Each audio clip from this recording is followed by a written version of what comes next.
Minuto, iniciamos este foro empresarial hoy lunes 13 de julio del año 2020, día número 125 de cuarentena por la que estamos atravesando a nivel país. En este espacio de una hora conversamos con los principales protagonistas del plano empresarial y económico de nuestro país. Los saludo a mi colega, a mi compañero de todos los foros empresariales, Juan Pablo Fernández. ¿Cómo te va, Juan Pablo? José, ¿cómo estás? Un gran saludo también a nuestra de la audiencia que nos sigue fielmente en este espacio de Foro Empresarial y los otros espacios también del canal 5 Día, que día a día va tomando mucho más peso. Hoy estamos con un invitado muy especial también, José. Es así, en esta primera parte lo tenemos al ingeniero agrónomo Carlos Paceri, a quien le agradecemos el tiempo para con nosotros y también lo saludamos cordialmente. Buen día, ingeniero, ¿cómo le va? Buen día, José. Buen día, Juan Pablo. ¿Cómo les va? Un saludo también para toda la audiencia.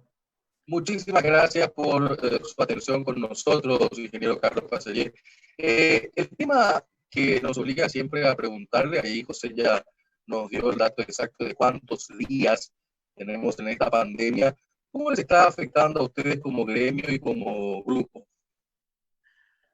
Bueno, José, yo te diría más bien te puedo mencionar más como empresa que como gremio porque, digamos, como para ponerlos en antecedentes, esta nueva asociación de productores agropecuarios para un Chaco sustentable es muy reciente, de hecho prácticamente está en sus primeros inicios de conformación de comisión directiva, definición de planes. Así que el panorama que te puedo, digamos, contar o explicar apunta más a lo que es el sector y en particular específicamente al Chaco, que es el área en donde nosotros como productores nos estamos desenvolviendo. En ese sentido, es evidente que la cuarentena, como consecuencia de esta pandemia de COVID-19, ha afectado los canales de producción, ha afectado los canales de logística, sobre todo en un inicio, ¿no es cierto? Porque hemos visto que el sector productivo realmente no puede parar, específicamente en el área agropecuaria. Todos, como dice un colega de ustedes, ¿no es cierto?, necesitamos comer 3 veces al día, consecuentemente la necesidad de seguir produciendo leche, de seguir produciendo carne, de seguir produciendo vegetales, es imprescindible, y en ese sentido el sector ha continuado trabajando a pesar de la situación sanitaria, ¿no es cierto? Y en la medida que los protocolos se han ido acomodando, esto ha ido facilitando de alguna manera la continuidad del trabajo, y la verdad es que ha habido muy pocos contagios a nivel dentro de lo que es el sector laboral, digamos, en el área productiva del sector agropecuario. Así que básicamente se sigue trabajando, se sigue produciendo. Lo que sí realmente ha afectado, y después lo podemos analizar más en profundidad, es el tema precio, ¿no es cierto? Pero no es un problema exclusivamente local, sino que es un problema a nivel global, ¿no es cierto? De cómo ha afectado esta situación sanitaria a los precios de los productos agropecuarios en general. Ahí está, para poner en contexto un poco a la gente, el ingeniero es presidente de la Asociación de Productores Agropecuarios y nos gustaría conversar un poco más acerca de esa sustentabilidad del suelo chaqueño. Sabemos que se produce maní, se produce chía, inclusive el rubro de la soja se inició en lo que sería la prueba si es que iba a funcionar el suelo chaqueño o no. En este sentido, el Chaco paraguayo es un suelo prometedor con lo que tiene que ver productos agropecuarios, o todavía se está en ese proceso de análisis. Bueno, José, es una buena pregunta. El sector agrícola dentro del Chaco tiene muchos años de antigüedad en base a las experiencias que vienen desarrollando, sobre todo los colonos menonitas, ¿no es cierto?, donde vienen trabajando con maní desde hace muchísimos años, con algodón incluso. La chía que se fue incorporando en los últimos años, el sésamo a través de muchas colonias indígenas también y de productores no, digamos, de otras etnias, y la soja que se incorpora más como un complejo sojero que como cultivo individual, acompañado de cultivos como el maíz, de cultivos como el sorgo, que ya existía, por supuesto, en el Chaco, pero que se fue incorporando a este sistema productivo, y últimamente también en el caso del trigo, ¿no es cierto? Entonces, lo que estamos viendo es que hace falta todavía mucho estudio para poder definir, digamos, cuáles serían los mejores métodos de sustentabilidad aplicados a esta cadena de producción. Lo que es indudable, y ahí refiriéndome específicamente a tu pregunta sobre el suelo en sí, es que el suelo, sobre todo, no podemos, digamos, unificar a todo el área del Chaco con las mismas condiciones. Sabemos que el Bajo Chaco tiene unas características propias que de alguna manera no facilitan la actividad agrícola, apunta más a una actividad ganadera y más específicamente a la cría y recría. El Chaco Central sí, ya con más características de suelos más arenosos de alguna manera, eso facilita un poco más la actividad agrícola y más o menos también es parecida el área de Alto Paraguay, sobre todo a lo que es la zona de influencia del agua dulce. Ahora, lo que sí vemos es que los suelos, particularmente el Chaco Central, tienen niveles de fertilidad que jamás van a poder ser alcanzados por la región oriental. De hecho, una de las grandes ventajas que presenta el Chaco Central con respecto a la producción agrícola es que hoy por hoy no vemos la necesidad de la fertilización. Y eso es un costo relativamente importante para el costo, valga la redundancia, para el costo productivo de la región oriental, de manera que eso abarata bastante el costo de producción de los cultivos en la zona del Chaco, al no tener necesidad del abono, ¿no es cierto? Y eso es consecuencia de la alta fertilidad que tienen los suelos y del buen nivel de materia orgánica que estos presentan. Lo que hay que tener en cuenta es que el problema del Chaco no es un problema de fertilidad de suelos, sino que es un problema de régimen de lluvias, ¿no es cierto? Que es muy diferente al que sí contamos en la región oriental, donde hay diferencias de casi el doble de lluvia entre lo que sería la zona de Chaco Central y la zona de la capital, por decirlo de alguna manera, agrícola, que sería Alto Paraná, Itapúa y parte de Canindeyú. Juanpa, si me permitís, me gustaría engancharle nomás una pregunta al ingeniero que tiene que ver justamente con eso último que mencionó. Las lluvias son muy, en cantidad, son muy pocas en la región occidental. En este sentido, el acueducto era una mega infraestructura de la cual se esperaba bastante y todavía se está haciendo esperar, con lo que tiene que ver el agua corriente, que podría ayudar bastante al suelo chaqueño. Por otra parte, ¿es la sequía de este año el COVID-19 al que se enfrenta el rubro agropecuario en el Chaco? No entiendo bien tu pregunta. La sequía registrada este año en suelo chaqueño, ¿es el COVID-19 que enfrenta en ese sentido la parte agropecuaria? ¿Es el gran desafío, el gran enemigo? No, José, no, realmente no. Digamos, el COVID fue algo que vino a sumarse a la problemática que ya de alguna manera teníamos, porque ustedes bien saben que la cuarentena arrancó en Paraguay allá por alrededor del 13, 14 de marzo, ¿no es cierto?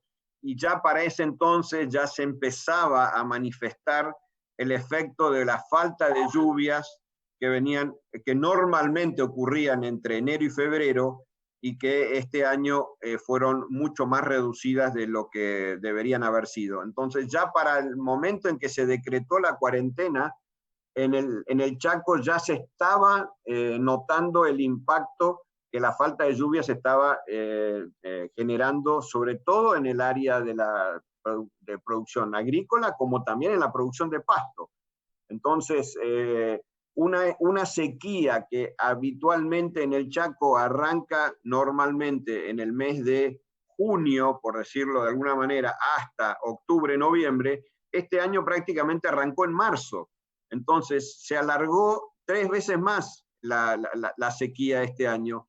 y eso ha hecho que de alguna manera los productores no estuviesen preparados como para poder adelantar los efectos de la suplementación que normalmente utilizan en invierno, y al tener que adelantarse, digamos, eso obligó en muchos casos a tener que recurrir a suplementación externa, o sea, tener que comprar fardos, que hoy están mucho más caros de lo que habitualmente están, a comprar grano, sobre todo de maíz o de sorgo, para poder acompañar esa suplementación durante este invierno. Y pensemos que recién estamos arrancando prácticamente lo que sería una sequía habitual, y ya llevamos prácticamente 3 meses teniendo que acompañar la alimentación de nuestros animales para que los mismos puedan subsistir y no bajar de peso, o en el mejor de los casos, ¿no es cierto?, ganar un poquito. Ahora, ingeniero, una cuestión que también me parece importante destacar es la asistencia por parte del gobierno. ¿Cómo están viendo ustedes este plan de reactivación económica? ¿Han tenido chance, en el caso puntual de ustedes, de dialogar con el Ministerio de Agricultura y Ganadería? ¿Cómo están los niveles de comunicación? ¿Esperan más de este gobierno?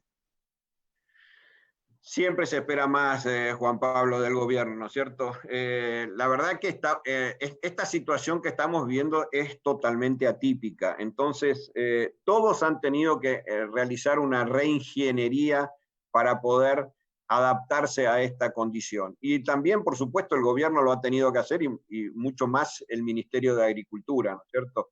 Ahora, que el gobierno está ayudando dentro de las posibilidades que tiene. Ahora, en cuanto al apoyo de los bancos o el apoyo crediticio, los bancos están con disponibilidad de dinero. Las tasas realmente no se han acomodado en lo que el sector productivo esperaba, y aparte de eso también es como que han demorado mucho en adaptar las exigencias, sobre todo las exigencias administrativas, digamos, en lo que a documentaciones se refiere, donde siguen pidiendo en muchos casos documentos originales, ¿no es cierto? Y todos sabemos que hoy este sistema, y lo estamos manejando en este momento, que es el sistema de la virtualidad a través de Internet, que mucha de esa documentación hoy en día tiene que manejarse a través de documentos escaneados, y que esos documentos tienen que ser autorizados por los departamentos de crédito y los departamentos de riesgo para poder facilitar de alguna manera la gestión de créditos. Por supuesto que los productores siguen teniendo acceso al crédito, y los bancos, en la medida que se cumplan con las exigencias, digamos, que estos tienen para otorgarlos, y con las garantías que se exigen, los créditos siguen estando a disposición del sector. Pero entiendo que, dada la circunstancia que estamos viviendo desde el punto de vista sanitario, las tasas deberían haberse acomodado un poco más a la realidad. Ahora, me gustaría consultarle una cuestión de lo que es el desarrollo sustentable agropecuariamente hablando del Chaco paraguayo, específicamente del sector agrícola, en cuanto a todos los rubros que hoy día se cosechan en este territorio a nivel nacional. Sabemos que la densidad poblacional del Chaco es baja en un territorio muy amplio. Ahora, hay cierta negatividad por parte de aceptar que se coseche, qué sé yo, soja, maíz en territorio chaqueño, teniendo en cuenta que malmente se lo conoce a estos productos de fertilización como agrotóxicos. En ese sentido, ¿tuvieron algún inconveniente con lo que serían pobladores del Chaco, o cómo vienen manejando en ese sentido? No, José, para nada. Gracias a Dios, en el Chaco esa problemática no existe. Y básicamente, y este fue uno de los motivos que le dio origen justamente a esta asociación. Digamos, todos entendemos que hasta hace aproximadamente 10 o 12 años, la agricultura chaqueña no venía acompañada de sistemas de sustentabilidad como hoy es la siembra directa. O sea, no como hoy como novedad, sino hoy dentro del Chaco. Y el sistema de siembra directa que exige la siembra sobre rastrojos de cultivos, donde ya el arado ha desaparecido, la remoción de suelos ha desaparecido, y la necesidad de tener coberturas es imprescindible. Esto ha ayudado a que muchos de los suelos de pasturas, sobre todo pasturas degradadas, que exigen al ganadero, en este caso, un costo de mantenimiento para lograr bajas rentabilidades o bajos márgenes de producción, con un costo similar al de mantenimiento y en algunos casos incluso menor, se pueden transformar esos suelos en suelos agrícolas de manera de generar una integración agrícola-ganadera, pero con un sistema de sustentabilidad, es decir, un sistema de rotación agrícola-ganadera, como ocurre en muchos otros países del mundo, donde una pastura permanece en ese estado por 5, 6, 7, 8 años y luego es transformada en un suelo agrícola y después también de varios años de agricultura vuelve a su situación de recurso forrajero. Entonces, esta situación justamente de integración a través del uso de la siembra directa permite que los suelos aumenten su productividad, que se bajen los costos de producción y que el productor pueda encontrarse con un margen de rentabilidad mucho más interesante que el que está logrando a través de su única o exclusiva actividad ganadera.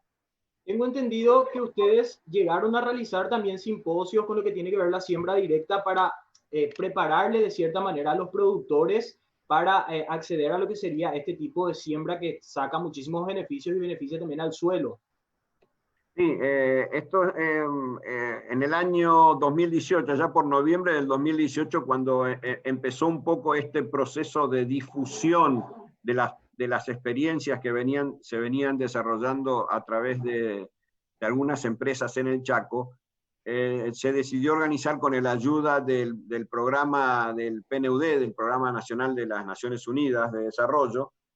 Se organizó un evento en la ciudad de Filadelfia, en donde se expusieron los manejos teóricos de producción, donde se expusieron las experiencias tanto en sistemas de secano como con sistemas de riego, porque ya existen experiencias de riego de producción de soja y maíz en el Chaco, y también lo que hace a la parte de controles de malezas, controles de insectos, controles de hongos, etcétera, para un manejo sustentable de la producción.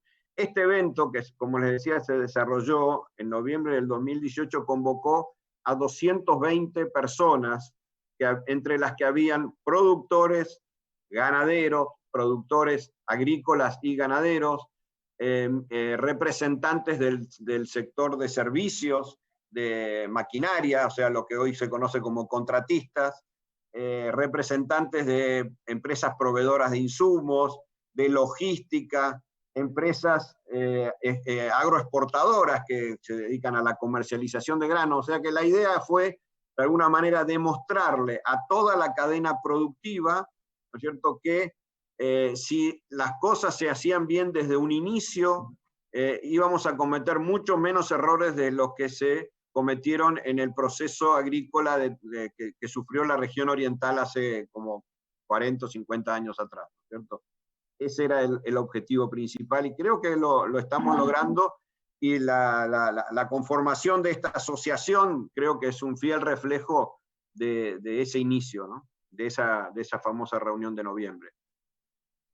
Interesante. Ahora, una de las cuestiones que siempre se escucha es que el Chaco es muy difícil, que el Chaco es complejo. Me imagino que ustedes analizan toda esa situación, ingeniero Carlos. Ahora, ¿por qué el Chaco y no otra zona del país? Bueno, principalmente por una razón, Juan Pablo.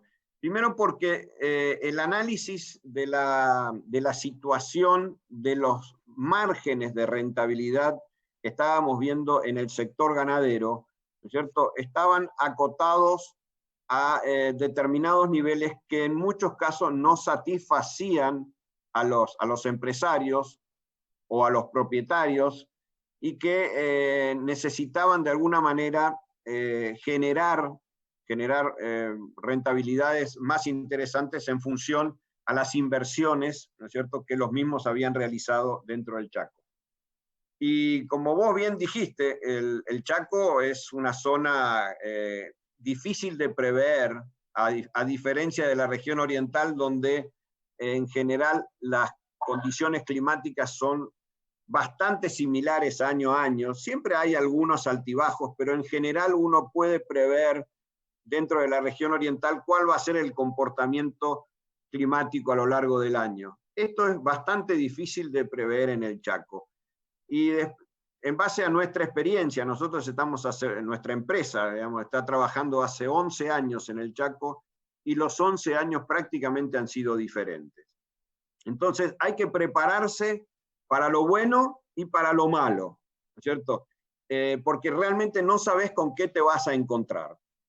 Y en ese sentido, creo que volviendo a mi idea inicial, existen en el Chaco aproximadamente 4 millones de hectáreas de pasturas. Es un dato todavía que debemos, digamos, verificar, ¿no es cierto? ¿Por qué? Porque tampoco existe mucha información de las actividades productivas y de cómo se desarrollan en el Chaco.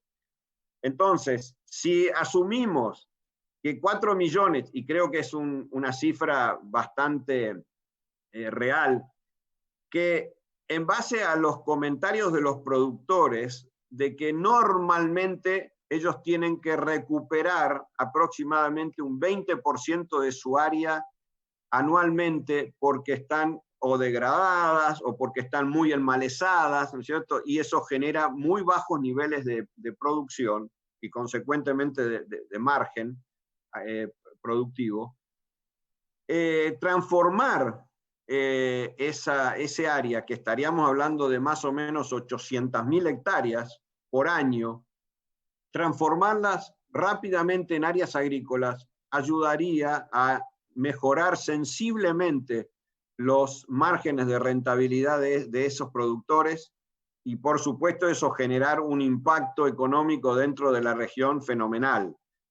Hoy, vos mencionabas antes, José, el tema del acueducto. Bueno, ese acueducto, por supuesto que en algún momento se va a terminar y de alguna manera eso va a generar un impacto en la producción, pero además estamos con la construcción de la bioceánica, estamos en este momento con la duplicación de la ruta Transchaco y numerosas empresas de la región oriental que ya están empezando a instalarse en las ciudades de las colonias menonitas o incluso en Mariscal Estigarribia, ¿cierto? Ofreciendo servicios a través de insumos, servicios a través de servicios, de manera de apuntar a un desarrollo del Chaco.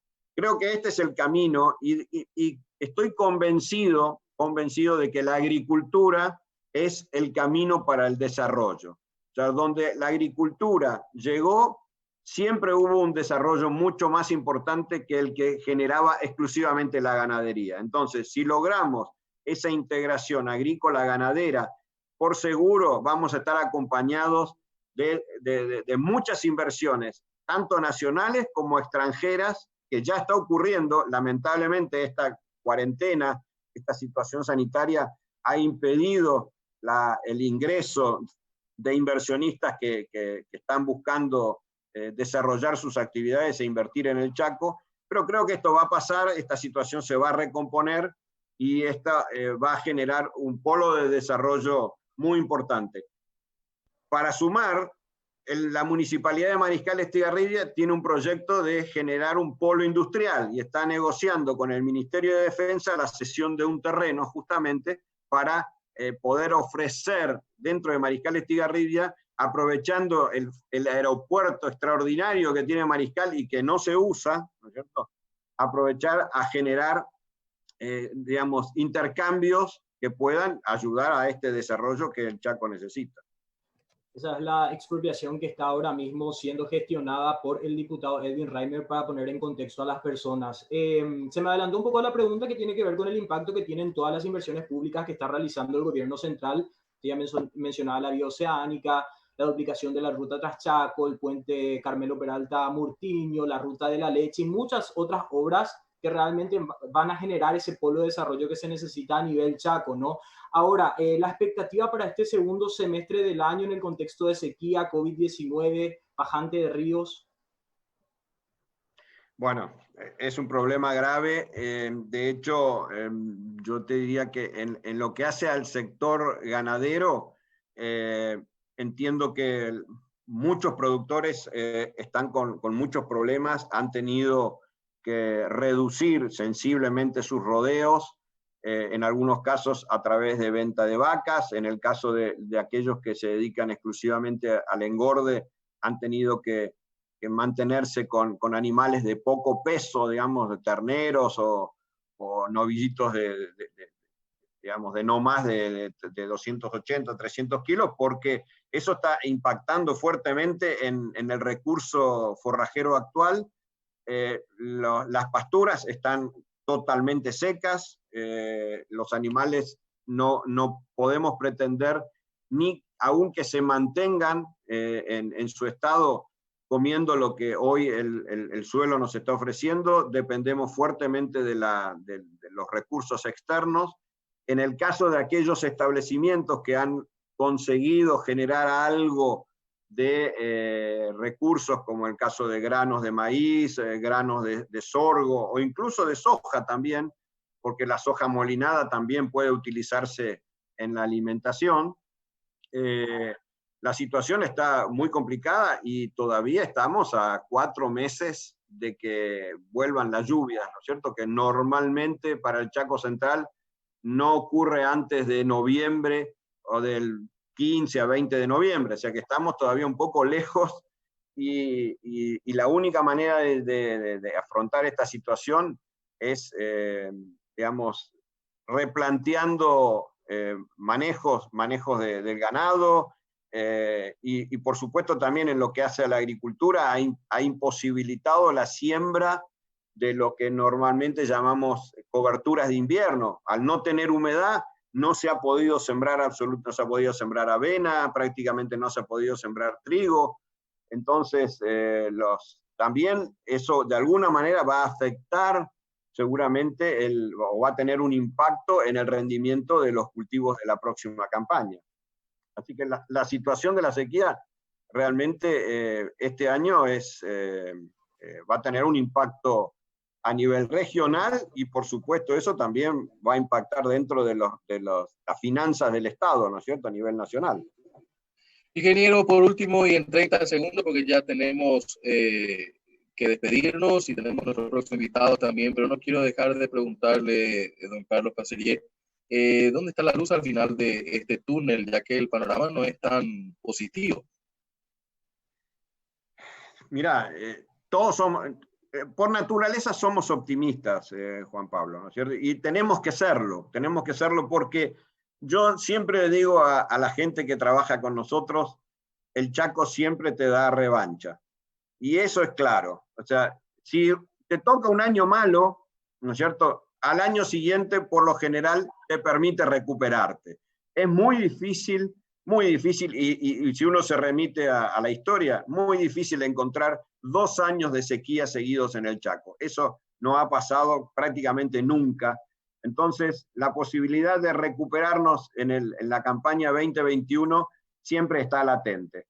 Esa es nuestra esperanza y estoy seguro de que eso va a ser así y que los productores que hoy están lamentándose tienen que mirar para adelante, tienen que decir, bueno, no bajar los brazos, ¿no es cierto? No dejar de invertir, por supuesto, en la medida de las posibilidades de cada uno, pero siempre pensar de que esta es una actividad que tiene ciclos de altas y bajas, que estamos en un ciclo de baja, pero que rápidamente y con reingenierías podemos lograr un buen resultado para el próximo año.